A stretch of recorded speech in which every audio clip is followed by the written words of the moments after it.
بسم اللہ الرحمن الرحیم۔ ٹیل پوائنٹ کے ناظرین السلام علیکم۔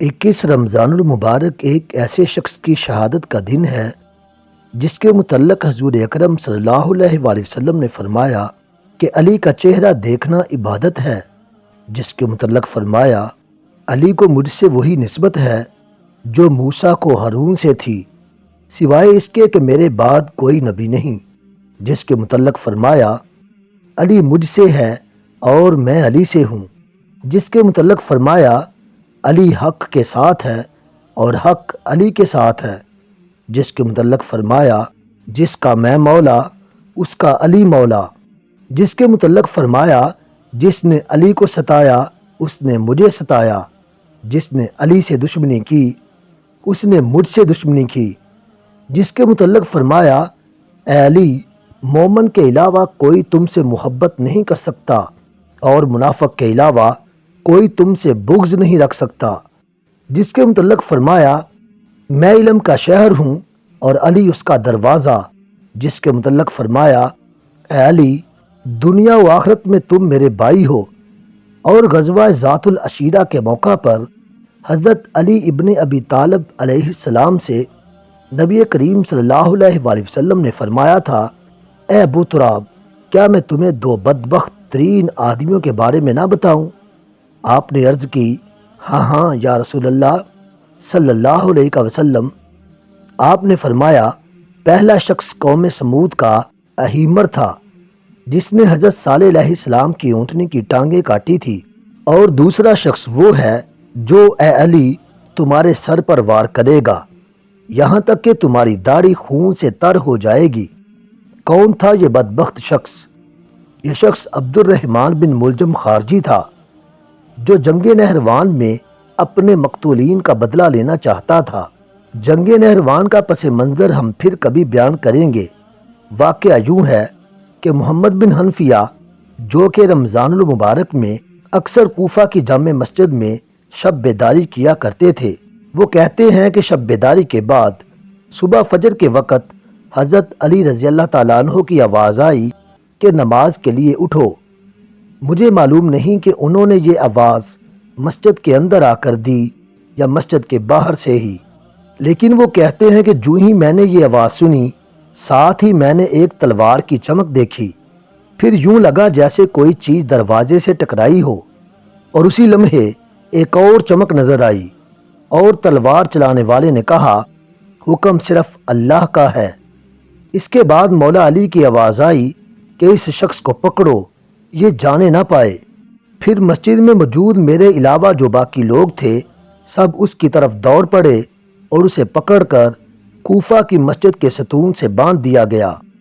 مولا علی رضی اللہ تعالیٰ عنہ کے حکم سے آپ کے بیٹوں کو بلایا گیا۔ جب حسنین کریمین اور غازی عباس آ گئے تو حضرت علی نے فرمایا اگر میں وفات پا جاؤں تو اس کو بھی قصاص کے طور پر قتل کر دینا، اور اگر میں صحت مند ہو گیا تو میں خود ہی اس کا فیصلہ کروں گا۔ کچھ روایات میں آتا ہے کہ غازی عباس کو بڑی مشکل سے ابن ملجم کو قتل کرنے سے روکا گیا تھا۔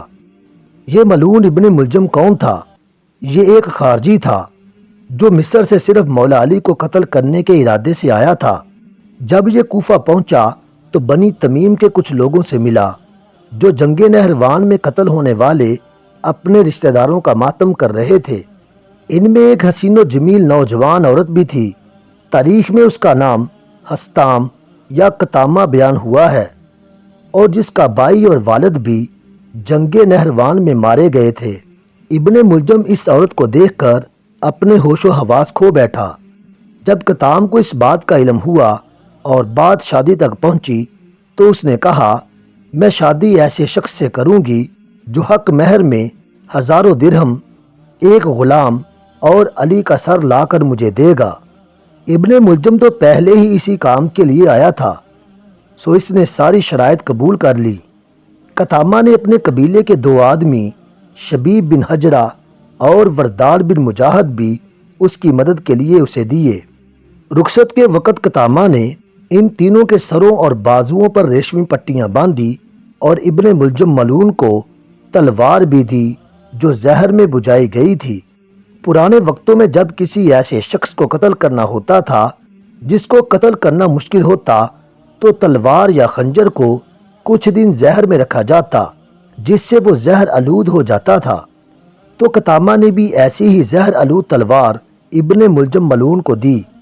وہاں سے رخصت ہونے کے بعد یہ تینوں رات کی تاریکی میں کوفہ کی جامع مسجد کے اس دروازے میں جا کر چھپ گئے جہاں سے حضرت علی مسجد میں آیا کرتے تھے۔ محمد بن حنیفہ نے جو پہلی چمک دیکھی تھی وہ شبیب بن حجرہ کی تھی جس کا وار اوچھا پڑا اور دروازے سے جا ٹکرایا۔ ابن حنیفہ نے جو دوسری چمک دیکھی تھی وہ ابن ملجم کا وار تھا جو کہ سیدھا اس جگہ پیشانی پہ لگا جس کی پیش گوئی مخبر صادق صلی اللہ علیہ وآلہ وسلم نے پہلے ہی دے رکھی تھی۔ اسی جگہ پر غزوہ احزاب میں عمر بن عبدود کا وار بھی لگا تھا جو اس نے دھوکے سے کیا تھا۔ بہرکیف شبیب وہاں سے بھاگا مگر کندہ کے مقام پر اسے عوامیر نے گھیر لیا، مگر رش کی بنا پر وہ باغ نکلنے میں کامیاب ہو گیا۔ وردان بن مجاہد اپنے گھر پلٹا مگر اس کے اقرار جرم کے نتیجے میں اس کے چچیرے بھائی عبداللہ بن نجبہ بن عبید نے نفرت اور غصے سے اسے قتل کر دیا۔ ابن ملجم کو ایک ہاشمی حسب نسب والے مغیرہ بن نوفل ابن حارث نے دبوچ لیا۔ حضرت علی رضی اللہ تعالیٰ عنہ نے حکم صادر کیا کہ اگر ان کی وفات اس زخم سے ہوئی تو ابن ملجم سے اس کا بدلہ لیا جائے۔ یہ حملہ 17 رمضان کو کیا گیا تھا۔ ضربت کے بعد طبیب کو بلایا گیا تو طبیب نے زخم دیکھنے کے بعد کہا جتنا ہو سکے امام علی کو دودھ پلایا جائے۔ تاریخ گواہ ہے کہ جب یہ خبر کوفے میں پھیلی تو ہر بچے کے ہاتھ میں دودھ کا پیالہ تھا جو امام علی کو پکار رہے تھے، یا علی یا علی یا علی، یہ دودھ ہمارے مولا کو دیں اور ہم یتیم ہونے سے بچ جائیں۔ بالآخر زہر کے جسم میں سرایت کر جانے کی وجہ سے 21 رمضان المبارک 40 ہجری 26 جنوری 661 میں 62 یا 63 سال کی عمر میں حضرت علی کی وفات ہو گئی۔ حسن بن علی نے اپنے والد کی وصیت کے مطابق ابن ملجم کو قصاص کے طور پر قتل کر دیا۔ تو یہ تو داستان تھی مولا علی کے قتل کی، مگر یہ قتل کیوں کیا گیا، اس کا پس منظر کیا تھا اور اس تصویر کا دوسرا رخ کیا تھا، یہ ہم اگلی ویڈیو میں بیان کریں گے انشاءاللہ۔